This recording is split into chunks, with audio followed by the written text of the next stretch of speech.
Thank you very much. Thank you, BRI and New Zealand Wine Growers, for having me back on the Grape Days tour again. It's always a pleasure to be along. So today I'm going to talk to you a little bit about measuring for scheduling irrigation. So just before I begin, how many people in here use some sort of a soil probe or soil moisture monitoring device in their vineyard? Okay, sweet. Now, keep your hand up if you have actually calibrated that soil probe or tool with a vine-based measure above it. Okay, not quite as many. So that's what I'm going to talk to you today, is about really interpreting your soil probe data in the best possible manner for your particular site and your particular vineyard.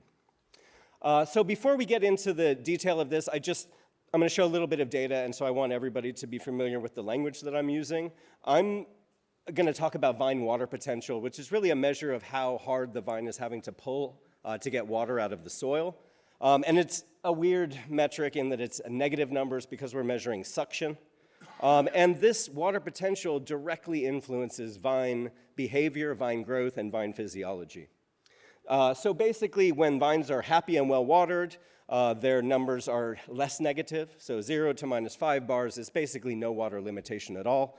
The only limitation on your vine growth at that point is nutrition and temperature, just degree days.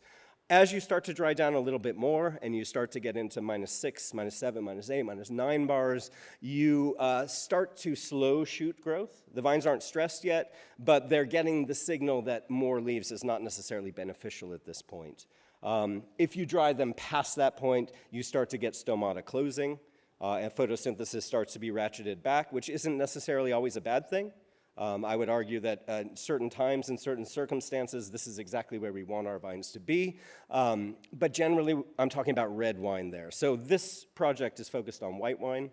And so really, a proper stress point for white wine, if we don't want to lose yield, is to basically bring the vines to the edge of stress before they start slowing down their photosynthesis and then give them water. Okay, so for me, a proper stress point for Sauvignon Blanc would be about -9 bars. Okay, I wouldn't want my vines to get much drier than that unless I was trying to reduce yield, which in these days maybe something people want to do, but was not the aim of this trial. So the thing that really excited me about this trial is this is a grower-led trial. So this is a trial that was funded by the Marlborough Grape Growers Co-op. They reckoned that they could do better with irrigation, and so they wanted to get some tools in the ground to help their growers make more informed choices. Johnny, and then subsequently Mart, sat down with Stu Field from NMIT and myself and Jim from Fruition, and we sat and talked about how we might design this trial to basically tell the grape growers how they might irrigate a little bit more thoughtfully, a little bit more intelligently, and a little bit more efficiently. So the trial is relatively simple. The Grape Growers Co-op identified 5 different soil types that most of their vineyards were in, and put Fruition soil probe, the Centec soil probes, into these sites. The probes measured down to 90 centimeters that we used. We put them in the 2022-23 season. The refill point was a standard 70 to 80% soil moisture, which is pretty standard. And then Stu, I would say I did these measurements, but it was Stu. I helped a little bit at harvest, but pretty much Stu Field did most of this work. Stu went out and measured water potential over these probes. We cut off water to these vines, and basically what we wanted to do was these vines were going to serve as a canary in a coal mine, that growers, when these vines got dry, growers in a similar soil might want to think about starting to irrigate. That was the idea of this trial, is that if you're in this soil type, it's not time to irrigate yet, but if you're in this soil type, you are, because of these measurements. After the first season of the trial, Glenn Kirkwood from NMIT and Matt Oliver from the District Council dug some soil pits in these 5 sites and inspected the soils, inspected the root systems of the vines, and I'll show some photos of those as well. Okay, so I mentioned 5 different soil types. 4 of them were in the Wairau Valley. 1 was on Marama Road in the Awatari. And basically, since we were putting new probes into these sites, we decided that the best way to do this was to, because we wanted that canary in the coal mine, that early warning, we wanted to put these probes in the part of the vineyard that was likely to come to stress first. So what we did is we made NDVI vigor maps and chose low vigor spots to put our soil probes. So in this particular site here, this was our Reparo site, that's where we had the soil probe. This is low vigor soil. These vines should come to stress before vines in the higher vigor soil, so it would be a very good early indicator of when to start irrigating in similar soils. Okay, and so we also use the grower's knowledge of the block, and invariably those lined up with the NDVI maps. It's a very powerful tool. So I'm just going to run through the sites. So we had 5 different sites. The first one was in the Lower Wairau on Eckford Road, so way down in the Lower Wairau. And what we saw was that these vines, when Stu went out and measured the first time, they're still very much in the green. They're nowhere near the red line, but they were already beyond stress. They were already actually slowing down their photosynthesis. And these vines clearly didn't have the same canopy as their well-watered controls in the neighboring bays. So clearly, these vines are coming to stress long before the soil dries down to that red point. Okay, so if you were an absentee manager and you were managing irrigation looking at this soil probe, you would think, my vines are fine. And you would come back to your vineyard around harvest and you'd see there were no leaves left. So in this case, the presets were incorrect. In the winter, we dug the holes and it was pretty obvious why. Basically, we have a very high salty water table under this vineyard, and essentially these vines are growing in 30 centimeters of soil. If the roots try to go down more than that, they hit salty water and essentially stop growing. And so you could see a line basically at 30 centimeters, and there were no roots below that. So these vines are essentially growing in a little pot that is only about 200 liters of soil, and it's not deeper than 30 centimeters. Okay, but these probes are measuring down to 90 centimeters. The bottom 60 centimeters of this profile is going to be saturated with water. And that probe was right. It was very, very wet in the top 90 centimeters, but the vine's roots weren't there. And where the vine's roots were was very dry, as indicated by those water potential numbers. Okay, so we have a disconnect between where the probe is measuring and where our vine's roots are. In this case, dramatically underestimating the water stress of these vines. In the Awatari, again, sort of midway through the green zone, well into the green, and we're already kind of approaching that stress number. So again, if we were to dry all the way down to this red line, we would likely be well beyond that -9 stress point and giving away yield. In the winter, when we dug the pits, again, what we saw was an obstruction to rooting depth. So in this case, it wasn't salty water. It wasn't a water table at all, but there was a compacted layer at about 50 centimeters of depth, no roots below that.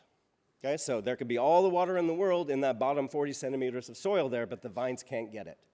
The probe is seeing it, but the vines can't get it, and that's why we saw that vine coming to stress well into the green, when it really should be happy if you're just basing your numbers based on those red lines and green lines.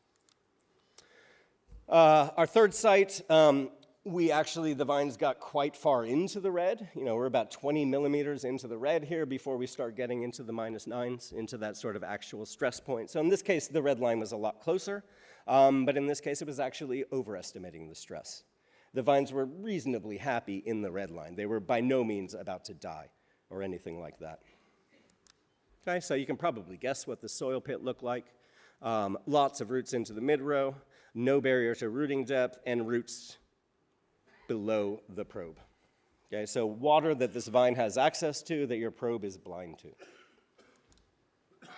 Okay, the site around Renwick was kind of the same story. Again, about 20 millimeters into the red before we really start to see numbers that indicate the vine's coming to stress.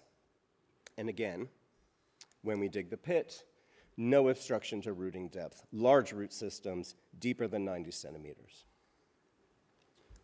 And then our final site here, which was a real eye-opener, and to be honest, this has been more of my experience, with older vineyards at least, is vines well into the red that are happy as, because they're clearly accessing water that's below the probe when we dug the pit.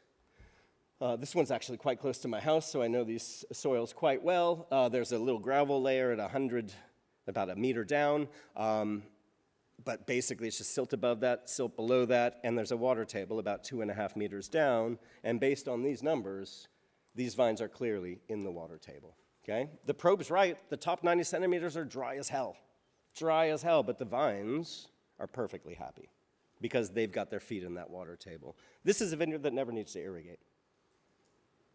Okay? These vines will never need water. They have their feet in the water table. If they replant, you'd need to irrigate, but this is a vineyard where the manager can now not worry about irrigation and focus on everything else that they need to do in the vineyard.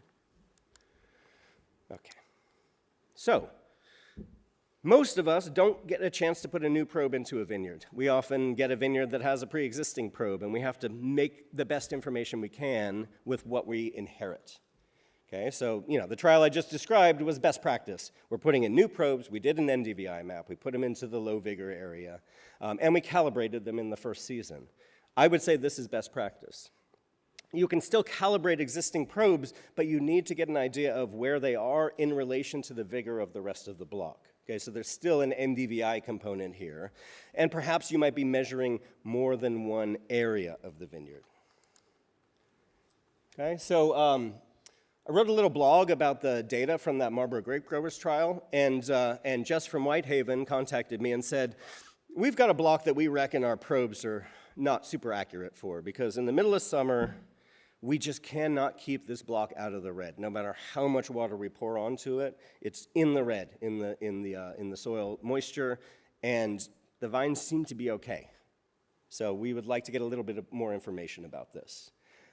So we came in the early season and started to measure. Basically, we're sort of looking at November into December here. So we're not at full canopy yet, but what we saw was that these vines could get quite far into the red without even coming to stress. And so basically, this information here was enough to give the managers confidence to ride these vines into the red and not freak out and not try to pour the water on to get them back to the green. Because clearly, at least this far into the red, the vines are just fine. Okay, so this red box is that previous graph that I showed you. So this is the rest of the season. And as you can see, that vineyard manager was very happy to ride these vines well into the red. I didn't go back to measure these vines later in the season, but I did drive by, and there were no signs of any water stress in this vineyard, despite farming them all the way down to here. And I suspect they got a good crop off of that, because it certainly looked like it was carrying some tonnage when I did my measurements early. We didn't get a chance to dig a soil pit in this vineyard, but this is a cutting driving down from one terrace to the next.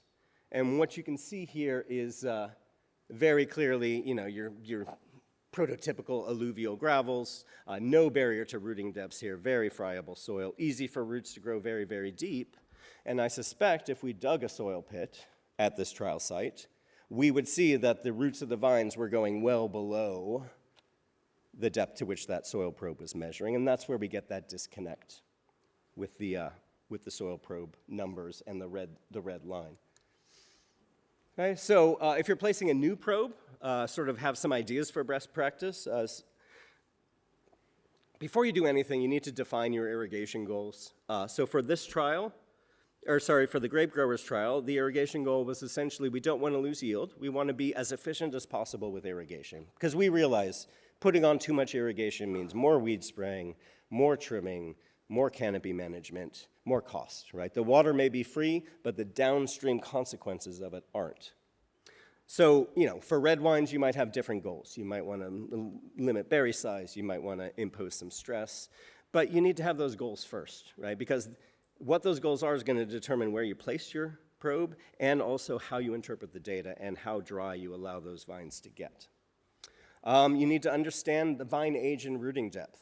Okay, so unfortunately, there's no substitute for digging holes in your vineyard and having a look. An NDVI map is a wonderful way to look at a large area of land very quickly.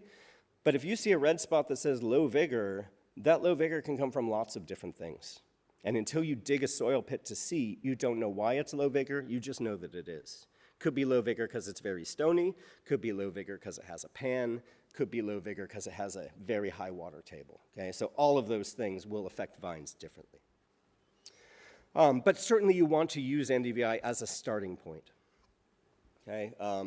But there's no substitute for digging soil pits and actually looking at why those different false colors in the NDVI map come along. What's leading to those vigor differences across your block? And it's important that you understand those vigor differences across your block so that you can best manage it as well. And then certainly you want to calibrate that probe. Figure out where the real red line is, because it may be well off from the red line that that probe came preset with. Okay, so you inherit a vineyard that has existing probes, what do? Again, you got to know your goals. That's the first step always when we're talking about irrigation. You still need to understand where your roots are, so you need to dig pits. In this case, you need to do NDVI both to find out where your probe is. Is it in a high vigor area? Is it in a low vigor area? Is it in a medium vigor area? And how much of that block does that area represent? You know, what do you want this probe for? Do you want it in an average area of the block so that you can manage to that red line, or do you want that early warning like the Marlborough grape growers did, where you put it in the lowest vigor part of the block? These are decisions that you need to make. And how you make those decisions and where you put that probe is absolutely critical for interpreting that data moving forward. And then calibrate it.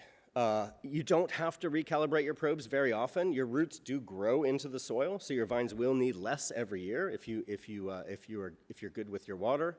But they don't wildly change. So if you've calibrated your probe and figured out where the red line is after 7 or 8 years in the ground, you probably don't need to recalibrate them again for another 3 or 4 years, but I would recommend recalibrating. If you're doing right with your irrigation, your vines will be growing deeper roots every year, and they should need less water moving forward. And maybe they'll find that water table like they did in that last Marlborough grape grower site, and you won't need to worry about irrigation at all. Okay, so take-home messages. I love soil probes. They're great tools. I'm never going to give up my pressure bomb. I still think that's the gold standard. But in terms of visualizing how water moves through soils, how irrigations move through soils, and how they're drying down in between irrigations, soil probes are amazing tools. Okay, but using them to schedule irrigation requires you to understand how the numbers on that soil probe graph correlate to what your vines are feeling, because what your vines are feeling is going to determine how they grow, not where they are on that soil probe graph.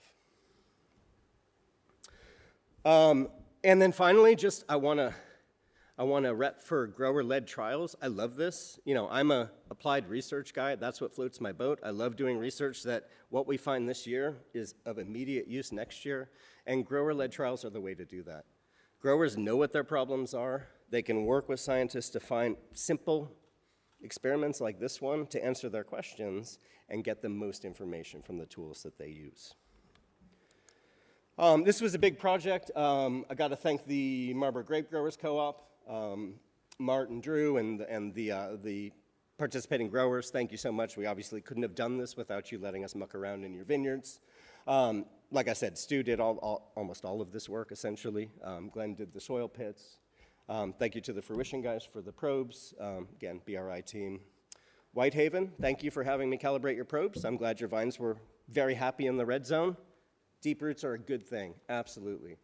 And then I want to thank Johnny, who set this trial up before heading to greener pastures. And then can't help but thank Stu Field's family, because they did a lot of work on this too, not always willingly. So I need to shout out Stu's family as well. And thank you very much for your attention.